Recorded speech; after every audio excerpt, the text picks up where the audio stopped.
Primeira parte, administração de estoque. Então a gente vai falar agora sobre o que é estoque, como que você vai armazenar, cálculo, nível de estoque, os modelos que existem, como que é cada um. Então a gente vai dar uma revisão completa, daquela assim que não vai ficar nada de fora. Primeira parte, todo mundo sabe o que é estoque, mas basicamente são as mercadorias que são mantidas ali, né, a estar em processo ou acabada ou que está ali, né, esperando a sua utilização ou revenda. Então é fácil de você identificar elas, sendo definidas então praticamente em 4 grandes áreas. Material que a gente está utilizando hoje de apoio da aula, já deixar aqui para vocês, é o material da Unicamp. Então é um material bem interessante pelas definições e eu dei uma complementada com alguns outros livros que eu tenho aqui sobre supply chain e logística e intralogística. Então, para ficar claro, a gente tem então aqui, ó, o primeiro seria aquela matéria-prima e materiais. Então é aquilo que você tem lá no galpão que ele vai estar entrando pelo setor de distribuição. Então ele fez aquela compra. Ele não está em processo de produção ainda. Acabou de chegar, descarregou e ele vai ficar armazenado. Depois dali ele vai ser movimentado para então ele entrar em processo. Então você vê um caminho lógico aí. Então depois que ele sai daquele endereçamento, daquele local da área de pique ou na onde que ele tiver no estoque aéreo, ele já tende a partir aí para o processo de produção. Se não, se ele for um produto aí próprio para revenda, ele sai dessa área que ele está sendo mantida direto para a área de picking, como no supermercado. Então, basicamente, ele sempre vai ter esses dois momentos aí, a entrada dele e a saída. Então, ele sempre vai estar em giro, sempre fazendo um círculo. Até porque estoque parado é um grande problema e a gente vai comentar sobre isso. Estoque em processo ou em produção. Geralmente, quando se trabalha ali em produção, você vai perceber que vai ter um material que está sendo utilizado agora. Então, por questão de layout, por a gente já ter falado de estudos de tempos e métodos, administração, gerenciamento na parte ali de obras como um todo, da produção como um todo, você começa a identificar que existe o material que vai ficar parado ali, porque eu não vou usar agora, e o material que eu utilizo agora. Então, o material que eu não utilizo pode ser alocado distante, e o material que eu vou utilizar, ele precisa estar alocado mais perto. Isso é questão de definição de layout, que a gente já comentou em outras aulas. Então, você começa a identificar bem. Tudo é estoque? Sim. Mas à medida que eu faço o arranjo dele aí, me facilita ou dificulta o meu procedimento e a minha concepção. E existe aquele que já está pronto. Então, geralmente, ele vai estar em pallets aí, ele vai estar pronto para distribuição e aí para revenda ou para, quem sabe, o consumidor final.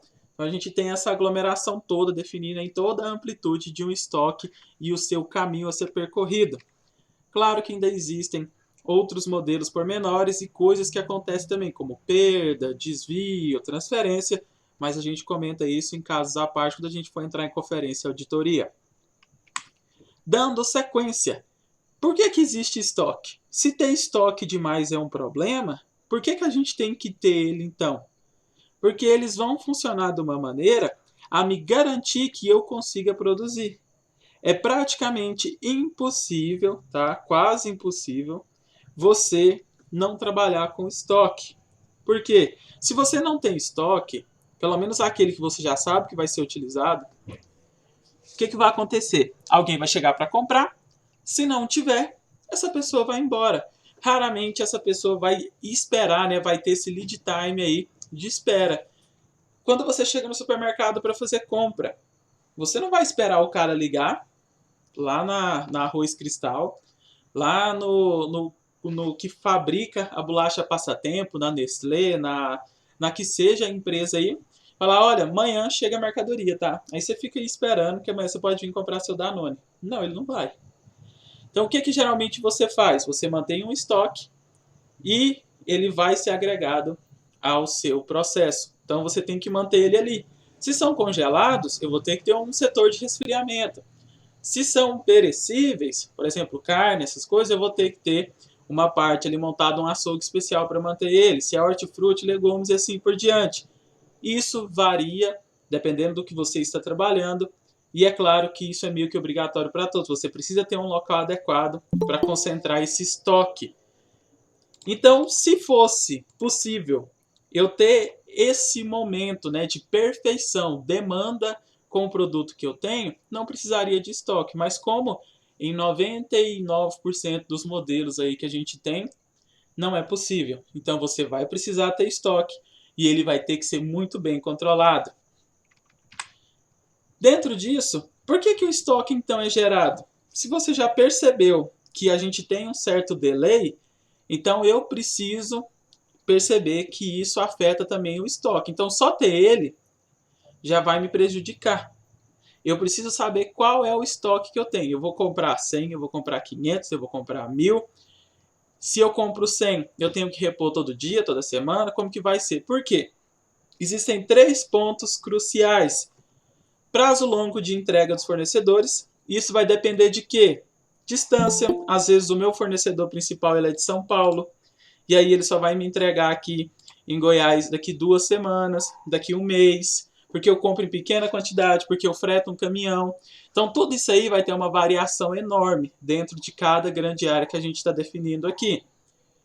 Quantidade mínima a ser adquiridas em cada compra. Então é aquela coisa, se você vai comprar somente um pacote, você vai pagar um preço mais caro. Se você compra 20, 30, 50, 100, 200, o preço aí agregado ele vai ser melhor. Então você compra ele também num preço mais camarada. Quanto maior a sua compra, geralmente os custos logísticos aí eles vão caindo. Então seu produto se torna até mais barato e acessível, além também da questão de movimentar a produção da empresa e ela dá uma mexida aí. Isso tudo gera economia de escala. Outro grande nome aí da parte de engenharia de produção. E depois vem atrasos nos prazos prometidos de entrega. Isso daqui é um grande problema, porque todo mundo sabe que a gente tem que planejar. Então se você faz um planejamento, se você sabe que o seu estoque ele vai zerar 5 vezes ao ano, a gente vai falar sobre isso mais para frente também, como que eu sei que o meu estoque vai zerar, eu vou precisar então de 5 reposições cruciais de certa maneira. E se essa pessoa me atrasar? Eu vou ficar com mão de obra parada, mão de obra ociosa que a gente fala. Eu vou atrasar no tempo de entrega também do meu projeto, da minha produção, não vou bater meta. E aí, milhares e milhares de problemas. Cancelamento de pedido, às vezes eu tenho que comprar de outro fornecedor, e aí gera aquele problema na qualidade que a gente já citou. Você compra sem perceber que tem uma tonalidade acima, uma tonalidade abaixo, e por causa disso afeta todo o produto final. Então, assim, esses 3 pontos aqui são grandes áreas que vão te dar um norte na hora que você cair aí para trabalhar com esse estoque. Então, lembra dessas 3 pontas aqui para você partir em qual é o maior problema que vai te atacar aí quando você tiver nessa questão de estoques. E aí vem a seguinte, né? A administração de estoque, então, ela vai te auxiliar dentro dessa movimentação de estoque. Sim, pode falar. A apresentação sumiu, não estou chegando ela aqui não. Ah, para você ou para todo mundo? Mas alguém sumiu? Que Não, aqui... tá Eu tô vendo normal aqui. então, Aqui também tá normal. então é só para você. Francisco, dá uma olhadinha, clique de novo na tela que deve voltar. Sobre essa aplicação então dos estoques, você vai ter que trabalhar aí com várias coisas. Demanda, flexibilidade, fornecedores e afins. Então, independente do que você esteja fazendo e qual setor que você esteja, se é na área de construção civil, se é na área aí talvez de produção de perecíveis, de consumíveis, de serviço de forma toda, você vai garantir o seguinte quando você aplica esses conceitos. Então, por que eu tenho que fazer essa administração de estoque? Seu gerente, seu gestor, o dono da obra não tem o conhecimento, te perguntou, cara, por que você está perdendo tempo calculando o lote econômico de compra? Por que você está me perguntando sobre distância de fornecedor? Você vai bater na primeira tecla aí, ó, preço. Preço de compra, é o que a gente está falando. Se você vai hoje no supermercado, eles já te mostram, olha, existe aqui o preço de atacado e existe o preço comum. Só que para você levar o preço no atacado, ele meio que te força, olha, compra 5 e aí sai o desconto. Por quê? Isso tudo vai gerar o que eu já falei, economia de escala, força alguém a produzir mais, aumenta meu poder de compra, então eu não preciso preocupar muito com o caminhão ter que fazer 200 pontos até chegar em mim. Então ele vai aí diminuindo. Se você percebe tudo isso, então você tem um poder aí de compra melhor na sua mão. Aí a hora que você fala assim, então a gente pode juntar, né, várias pessoas e fazer uma compra maior, né, fretar um caminhão que seja, algo do tipo, e receber um preço melhor. Sim, essa é uma das possibilidades que você começa a perceber com esse poder aí de compra. Segundo, manter sempre alimentada a linha de produção, é o que eu estou acabando de falar, principalmente na obra. A maioria do pessoal vai receber aí, né, por semana, diária, e imagina você com uma equipe de 40, 50 pessoas paradas 2, 3 dias. E aí cada um ali em média a 100, 150, 200 reais. Então 2 dias parado essa galera toda aí, já foi 8 mil, 10 mil que seja, só de mão de obra parada. Então você tem que tomar muito cuidado com isso, porque isso vai encarecer lá na frente. É 8 mil aqui, mais 8 mil do próximo que eles vão ter que vir, se não for hora extra, que aí é 50%, dependendo do horário que ele está fazendo. Se for final de semana é 100 com feriado. E aí isso gera muito problema. É 8 agora, mas o que isso vai arremeter lá na frente, você não tem certeza. Pode virar 16, 24, atrasou uma, atrasa 2, 3, 4. Na hora que você vê 2 dias a 3 de atraso de entrega de matéria-prima, ferra você em uma semana, até mesmo em um mês. E aí tem um contrato falando que você entrega em 8 e você entrega em 10. E aí você se lasca de novo. Então assim, toma muito cuidado. Hoje, a gente já comentou isso em várias outras matérias. Quando você dá um prazo para o cliente e você não cumpre, isso afeta muito e muito. O principal aí é a qualidade de tudo. Então hoje, uma pessoa que não consegue manter a sua palavra, raramente ela vai ter uma segunda oportunidade. Não perder receita de venda por demora no atendimento dos pedidos. Ou seja, se eu tive que aumentar a minha obra em 2 meses porque me atrasou, são 2 meses que eu poderia estar trabalhando em outra. E isso já me complicou. Então, por causa de um projeto que eu estava ali, que eu só vou ganhar 8, eu estou trabalhando 2 de graça, perdendo mais 2. Então, não é somente esses 2 de agora que eu estou trabalhando para fechar o outro. É os 2 que eu poderia estar pegando de outra obra. É o que a gente fala, se você vai numa panificadora para comprar café da manhã, chega lá, não tem pão de sal, você fala, poxa, perdi o meu tempo vindo aqui. Dependendo da raiva que você tá, você não volta naquela panificadora nunca mais. Você fala, não, eu vou em outra porque lá eu nunca tive esse problema. E aí ele perde um cliente, ele perde aquela venda. E ainda você sai falando para os outros, ah não, compense lá depois das 7, não. Chega lá, não tem pão, não tem isso, não tem aquilo, não tem variedade. E aí, sucessivamente. Então, tudo isso são coisas aí, ó, que na hora que você vai abrindo, vai gerando vários pontos. E é claro que para você mexer com a administração de estoque, quando você estabiliza isso, você aumenta a taxa de retorno da empresa e libera fundos para outras aplicações. O que é isso? Vamos aplicar de forma fácil. Se você vai lá no supermercado hoje, faz uma compra de 500 reais. Beleza, então são 500 reais que eu gastei. Agora, se você vai lá nesse supermercado, sabendo que existem produtos que você pode estar comprando no atacado, caso você leve um pouco mais, você faça uma outra compra assim, assada, compra um pouco aqui, compra um pouco em outro supermercado, um pouco em outro, o que acontece no final?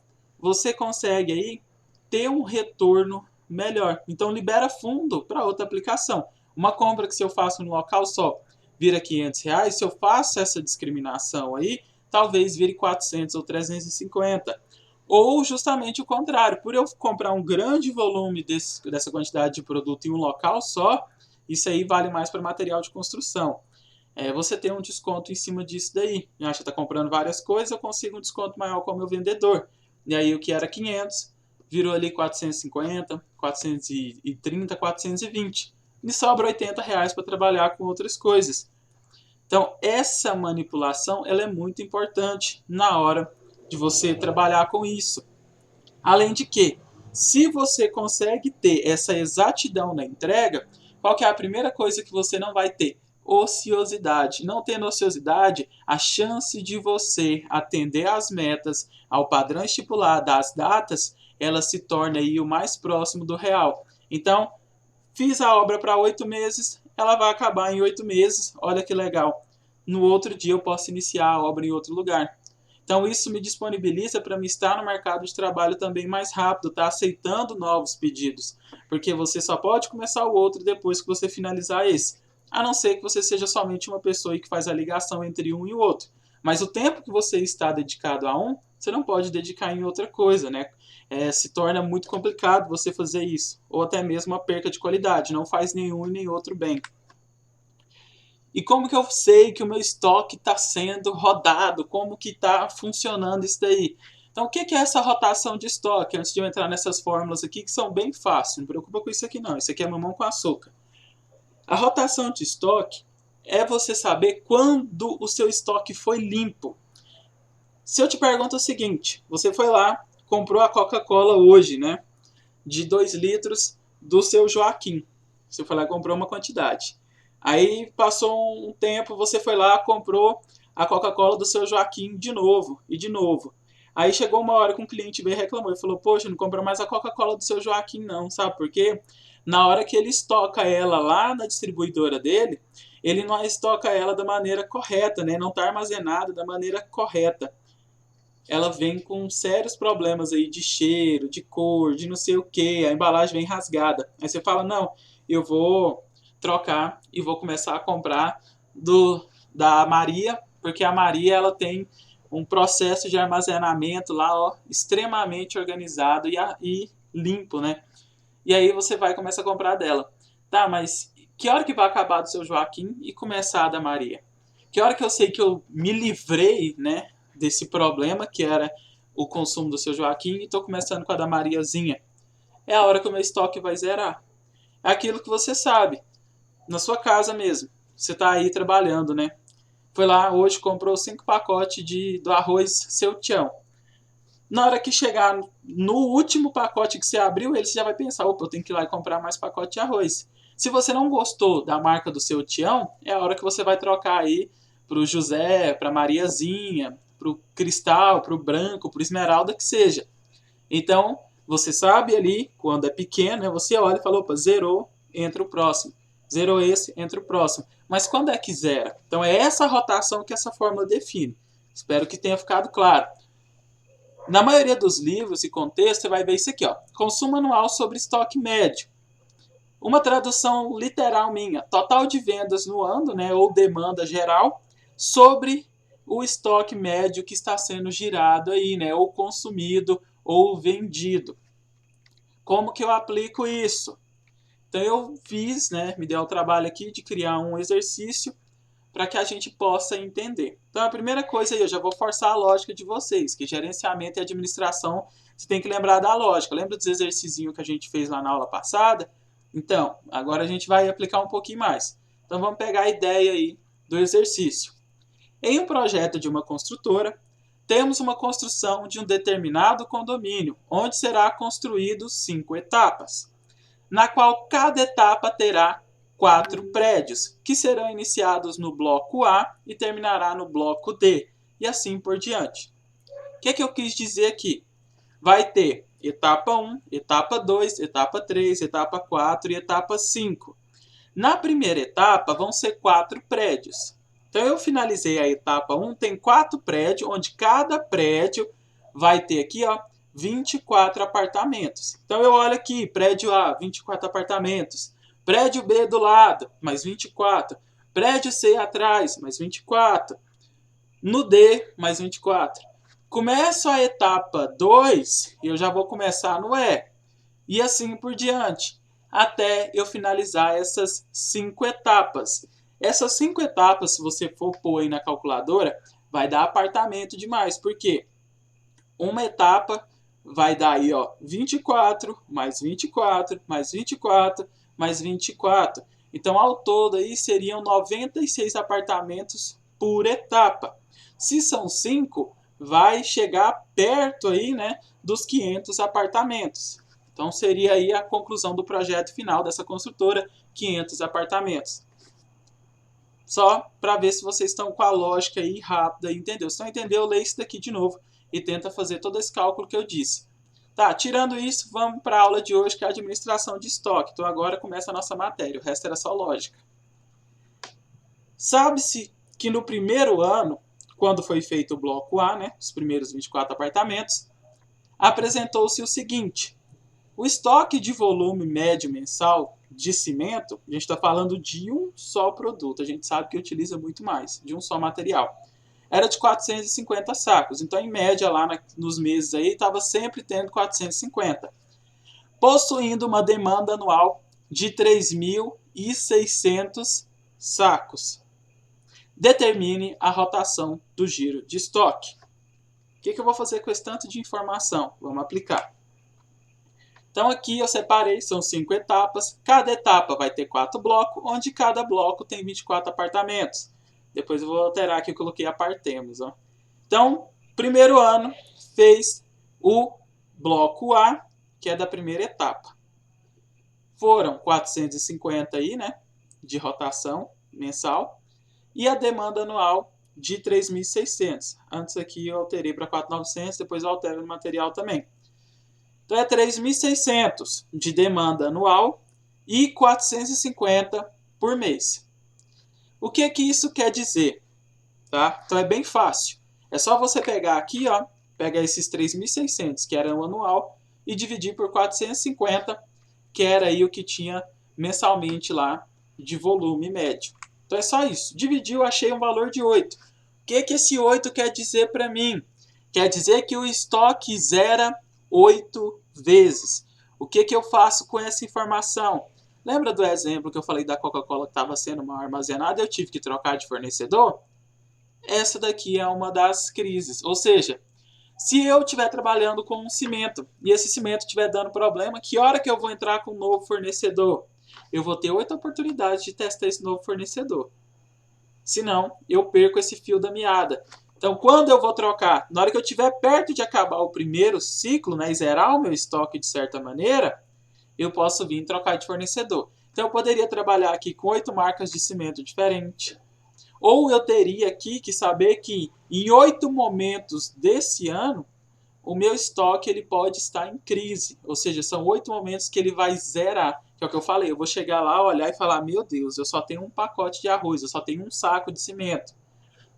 Claro que com outros cálculos aí, outros modos, a gente vai saber que nunca vamos deixar zerar, porque vai ter uma hora que vai dar o start de você falar, opa, agora eu tenho que comprar, porque isso aqui é o que demanda na semana. Mas basicamente, essa rotação, ela me auxilia em todos esses problemas aí que eu posso ter, ou até mesmo auxílio. Então, se eu fosse lá e comprasse desse modelo aqui, sempre quando eu tivesse prestes a zerar, eu fosse comprar mais para me manter até zerar o próximo, eu teria que comprar quantas vezes? 8, de certa maneira. Então eu comprei a primeira vez, quando tiver prestes a acabar, de novo. Ou seja, se você liga nessa empresa e vai combater com preço, já poderia falar, olha, você vai ter que fazer esse serviço no ano para mim aí 8 vezes. 8 vezes eu vou precisar que o seu caminhão saia daí e venha me trazer esse produto aqui. 8 vezes que eu vou precisar saber que o meu estoque vai estar, de certa maneira, ali num volume de 450 e depois ele pode me acabar zerando. Então são várias as aplicações aí de maneira subjetiva que você pode utilizar com essa informação. Depois a gente complementa isso aqui e vai ficar muito simples de você comandar e gerenciar tudo isso. Matheus, Sim, uma pergunta, uma dúvida. pode falar. Eu posso dividir esses 8 por 12 para mim ter uma margem de mês, esse estoque vai zerar? Pode, seria uma boa aplicação. Porque se você faz isso, você saberia aí, por exemplo, que vai dar uma taxa de 1 ponto alguma coisa. Então, praticamente a cada um mês e mais uma semana, o estoque zerou. É mais ou menos isso que você quer dizer, né? Isso, exatamente. A Sim, cada sim. um mês, mais ou menos, eu já sei que o meu estoque vai zerar. É uma boa aplicação. Tem uma outra receitinha de bolo que a gente fala que é lote econômico de compra. Ela te auxilia também muito bem nisso. Só que, assim, nenhuma dessas metodologias, tá? Elas são 100% seguras. Elas sempre vão te auxiliar E a gente sempre está utilizando média, moda, previsão. Então, assim, a exatidão delas, a maioria é bem comprometida. Então, você nunca vai ter uma exatidão de 100%, mas elas vão te ajudar muito aí, com uma taxa de 75 até 95 aí para mais, dependendo do jeito que você faz. Então, quanto mais dados, mais informação você tem, mais seguro dessas informações. Já deixando isso bem claro, tá? Que são processos estatísticos, de probabilidade e tudo mais. Então, é maneira interessante de você aplicar e ter um controle maior. Ainda continuando sobre esse material. Então, o que eu preciso entender? Que controlar o meu estoque também está ligado com lógica, com administração, com gerenciamento. Como fez aqui essa observação excelente, eu já poderia estar aplicando isso aí para saber que com um mês eu não tenho mais nada para trabalhar. Com um mês e 2 semanas, um mês e 3 semanas. Então, Ô, assim, Matheus, sim, pode falar. e produtos perecíveis, cara? Como é que esse controle tem que ser muito mais rigoroso, não? Exatamente. É isso que é a próxima parte aqui do controle de movimentação. O que vai acontecer com esse controle de estoque? Você não pode generalizar. Por que eu não posso generalizar? Lembra que a gente comentou que tudo é entrada e saída? Então tá até aqui falando, o controle das movimentações de entradas e saída dos produtos. Ou seja, você tem que tomar cuidado com o tipo de produto que você está fazendo, porque o tipo de produto te gera uma gestão e uma forma de tratamento diferente. E aí, já linkando com essa ideia aí, o Francisco já fez a observação aqui do próximo slide, que é o seguinte: eu vou adotar, basicamente, né, pelo nosso material, 3 modelos de controle de estoque, que é o FIFO, LIFO e o FEFO. O que é isso? O que é esses nominhos aí estranhos? Então vem do inglês aí, né?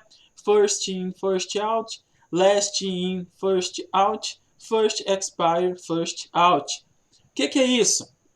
Vamos pegar o FEFO aqui, já deixando claro, ó, o FEFO geralmente ele é utilizado para produto que morre cedo. O que é esse morrer cedo aqui? É justamente o que Francisco já deu uma puxada aí. Mas e se o produto é perecível? E se a gente está trabalhando com verdura, legume, leite, pão, essas coisas, ainda vou saber que vai zerar em um mês? Então a gente sabe que não. Então eu vou ter que fazer um controle de uma maneira mais assídua. O que isso quer dizer? Que talvez eu não consiga controlar por mês, porque a validade dele, ele expira muito rápido. Então, se ele expira muito rápido, eu tenho um problema de manter essa mercadoria intacta, eu ainda não posso fazer a bobeira de chegar e jogar outra por cima. Senão a que está lá antes vai acontecer o que com ela? Vai perder. O que você faz aí na sua casa? Se você compra pão hoje, na segunda, e você compra pão na terça, você vai comer o pão de terça ou você vai tentar acabar primeiro com o de segunda para depois você começar a comer o de terça? Geralmente você vai acabando com o primeiro que você comprou, né? Com o primeiro que expira. E aí você vai mantendo. Por quê? Se o primeiro que expira não é o primeiro a ser consumido, vai ter um grande problema. E é assim que faz muito nessa questão aí de hortifruti. Quem já foi no supermercado sabe muito bem que se você quer pegar uns produtinhos mais novos, um negócio mais legal, você vai ter que caçar lá no meio. Ah, não, eu quero uns tomate verde. Você começa a tirar aqueles que já tá maduro da frente e começa a pegar os de trás. Quero um mamão que tá, de certa maneira, né, que foi reposto hoje. Você vai lá no final, pega ele e traz aqui pra frente. Por que isso? A maneira que eles já utilizam só essa. Se eles não colocar o que expira na frente, a chance dele ter muita mercadoria podre é muito alta. Tá, mas e se o produto ele não perde tão rápido assim, mas ele ainda perde? Aí é a hora de você usar o FIFO. O FIFO, né, esse primeiro que entra, primeiro que sai, ele é muito utilizado para aqueles produtos que têm um giro médio e tem uma data, né, de previsão de médio a curto prazo e quase esquecendo um pouco longa, mas ele é bem utilizado para médio e curto prazo também. Um exemplo, questão de Danone. Se você compra o Danone, o lote dele, de certa maneira, vai ser o mesmo daquela compra. Então, se o cara está pegando o da frente ou o lá de trás, ele ainda está levando o produto com a mesma data de validade. A não ser que trocou o lote. Se trocou o lote, a data aí é diferente. Então, se você for no supermercado, dá uma olhada no código de barras, vai estar assim, ó, 87. Se todos que for 87, você vai ter a certeza, né, se o código de barra se parece, ele vai ter a combinação parecida e o que faz a troca. Você vai perceber que aquilo demanda também o tempo que ele foi jogado lá. Então a data de validade dele geralmente é a mesma. Todos vão vencer 12 de abril. E aí se você pegar um lá no final e esse vence lá em 7 de junho, ou 7 de julho que seja, você vai perceber que o lote dele já mudou. Então aquele lá é o produto novo. Então esse seria aquele que você vai armazenar por mais tempo. E aí a gente tem o last in, first out, que é o LIFO. O último a entrar, ele é o primeiro a sair. Ah, mas não faz sentido. Faz no seguinte, ele não tem data de vencimento na maioria das vezes. O giro dele é baixo. Então, tanto faz que hora que eu vou vender ele de certa maneira. Alguns exemplos aí do LIFO seria o feijão, o arroz. Não todos, tá? Não todos os feijão também são características especiais. E a maioria das bebidas. Não faz tanta diferença. Ah, essa daqui foi produzida esse mês. Essa aqui foi produzida 2 anos atrás. De certa maneira, se ela foi estocada da maneira correta e tudo mais, ela foi armazenada da maneira correta, tudo isso, a diferença que ela deve ter é zero. Então a chance, né, de você ter esse produto estragado lá, de você ter esse produto de forma perecível, ela é muito baixa. Então eu não tenho muito problema em qual que eu devo vender. Mas é claro que na nossa cabeça a gente sempre tem aquela coisa de produzir agora, tem que ser vendido agora. E aí esse produzido agora, vendido agora, é a metodologia FIFO, porque a gente está muito acostumado com um giro médio e essa data de previsão. Tem produto aí que, se você for olhar bem, a data de giro dele é 3 meses. Imagina o dono da mercearia, o tanto que ele fica louco se essa mercadoria ficar parada aí 2 meses. Porque tem o tempo de sair da fábrica até chegar para ele. E aí até alguém chegar e pedir e comprar esse produto. Então você pode ver que a mercearia, quanto menor ela é, menor o mix de produto. Porque se ele tem uma variedade muito grande, ele não vai conseguir vender aquilo. Então se ele tentar agradar todo mundo, ele que vai se ferrar no final. Quem tenta agradar todo mundo é Atacadão, esses hipermercados da vida, porque a quantidade de venda deles são monstruosa. O tio da mercearia da esquina, geralmente ele trabalha com 2, no máximo 3 marcas diferentes, se ele não quiser se ferrar bastante. E aí, isso também diz a respeito do controle de estoque para a contabilidade, que eu até conversei com vocês lá, que a gente ia aplicar alguns conceitos aqui. Para a contabilidade, esse FEFO aqui não existe, tá? Esses produtos que morrem cedo, de certa maneira. Só existe o EPS e o PEPS, bem traduzido para a gente. O primeiro que entra, o primeiro que sai. O último a entrar é o primeiro a sair, porque isso aqui demanda muito da questão contábil. Mais para frente a gente vai entrar e aplicar isso. Como eu já extrapolei o nosso horário, e eu já acabei dando material aqui até ultrapassado um pouco, vou parar aqui. E na próxima aula, a gente começa a falar, então, sobre como que eu movimento esse estoque e como que eu vou entrar na parte orçamentária. E aí a parte orçamentária também diz muito da nossa matéria aí de terça-feira, sobre especificação e orçamento.